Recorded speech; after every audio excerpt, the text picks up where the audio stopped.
say something. I hear things from the prohibitionists that make some sense. I hear things from the legalizers that make some sense. I'm kind of in the middle of the road, believe it or not. But I got 4 questions. Number 1, zero tolerance. Right. On zero tolerance, Right. the President's AIDS Commission just called for civil rights guarantees for the 2 high-risk groups, gays and drug users. How are we going to get treatment for AIDS? How are we going to get education for AIDS to drug users if we drive them underground with zero tolerance? Second question. For Rangel, after the Iran-Contra hearings last year, he's still on the telephone, said there was no Contra cocaine. I want to know who he was covering up for. Third, since 18...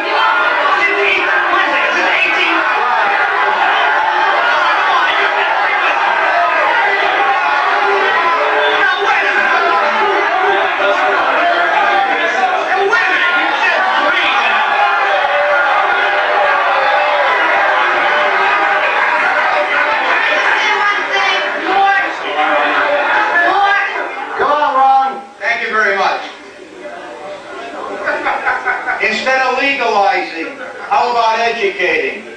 How do you educate the youth in the ghetto?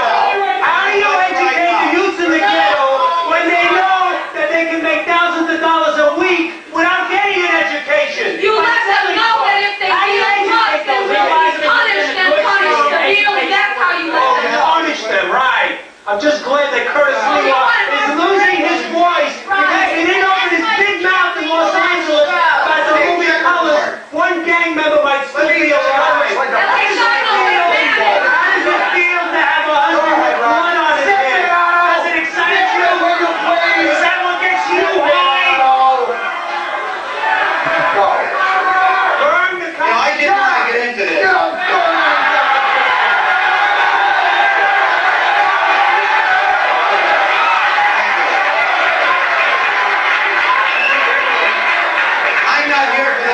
Confrontation that you're involved in, sir. But you've had quite a few minutes up here to say your thing. I only have a couple of seconds to make a total point. Would you reciprocate and allow me the time? Okay. Look it, you'd be great PR men for Noriega. Okay? You're a great PR man for the drug dealers. Okay. OEJ is not my credit's war, but it stands for we are responsible, all of us. If we don't reach down to the kindergarten, we're going to lose out. This thing right here, NNAD, No Nos Against Drugs. It's a program geared primarily down to kindergarten. We do it through music, a cartoon character called Little No-No, the drug fighter. No one else in the United States is giving us a hand. Oh, that's good. We've got a race car that stands number 2 in the United States, No Nos Against Drugs. Good. The guy is now the world record holder in competition eliminators. We've been sponsored by the Masons, the United Way, the Boys Club, the Knights of Columbus. You're absolutely right. The Shrine. Well, let me finish. So that the kids don't get involved. Let me finish one thing. Let's come back in just a second, all right? Stand by. There is a great push now for some type of national health service, national health care. The United States is the only Western capitalist country outside of South Africa, if you consider that an advanced Western capitalist country, which doesn't have some type of comprehensive health care system. Are the libertarians for this, or are they against it? Well, we're for a comprehensive health care system, and we want everybody to have major medical coverage and the best insurance and the best medical care. That's why medical care has to be delivered by the free market.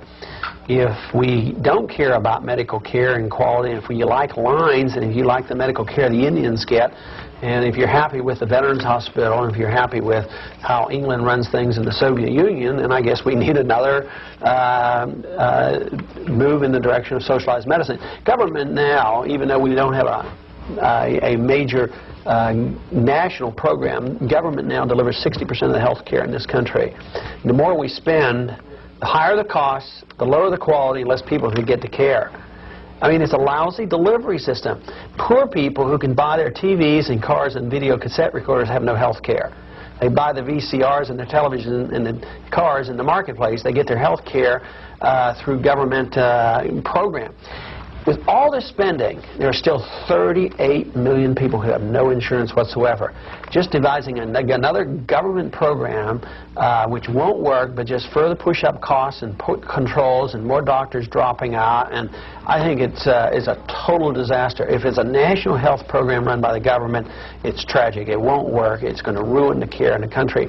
If we care about people, we will have a national health care program, but it will be delivered by the free market. But the free market is what we have now. We have bad health care. We have a greater percentage of GMP being spent on health care than those countries where they have the government sponsored. See, I don't agree. I don't think that we have free market medicine. As I said, it's 60% is paid by government. We have coercive rules that force governments into these HMO organizations. Government, the large companies had to offer these things, so they've been growing and now going bankrupt. And when you pump a lot of money in, if government's paying the bills through Medicare or Medicaid, this doesn't spread the money out. A lot of wealthy people get the benefits. The poor people don't seem to get through the the maze of papers. But a lot of millionaires receive Medicare benefits, so they get their hospital payments. But when they go in and pay and have a little insurance, what happens? The hospitals and the doctors and the labs tend to jack up the prices. So, and then the government has to come in and say, well, we're going to put on controls because the prices are too high, and then we're going to ration care. So one problem leads to the next. But the problems you see today are a result of 50 years of ever-increasing government intervention in medicine. The government doesn't pay for 60% of our automobiles, but they pay for 60% of our medical care. The automobile prices are high, but they're not as high proportionally speaking. Cost of automobiles is going up at the rate of about 4 or 5% a year. The cost of medical care is going up about 15 or 20%. Government's in education. They're in college education. They're always subsidizing college education.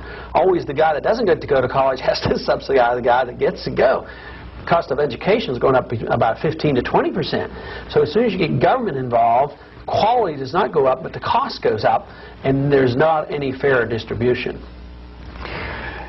Where do you stand on the right-to-lifers? Are those folks like you, the anti-abortion people like the libertarians?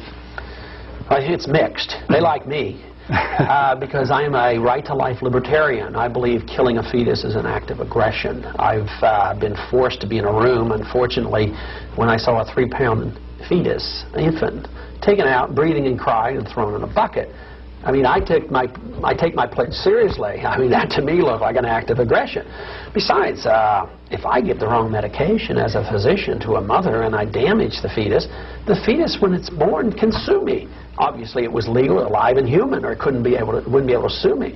I know the fetus determines its inheritance rights at the time of conception. So I'm in disagreement with our platform. But there were enough libertarians who agree with my position that I won on the first ballot at our convention. The truth is, it's a difficult issue, and nobody likes to think about it because the way the law states now under Roe versus Wade, the fetus 1 second before birth at the weight of 9 pounds still has no legal rights, and nobody enjoys defending that position.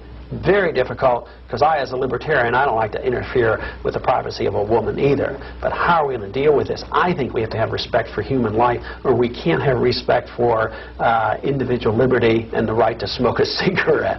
So you think the government has the right to force a woman to carry a fetus full term then? Well, I think the government has the right to protect life. It's sort of like saying if the baby's born and the IQ is 65 and they wanted 100, does the government have the right to force that person not to kill their baby? Yes, I do think so. I think the government has a right to protect life, but the government doesn't have the right to force anything. So it is difficult, obviously. But I think the bottom line is killing a fetus an act of aggression.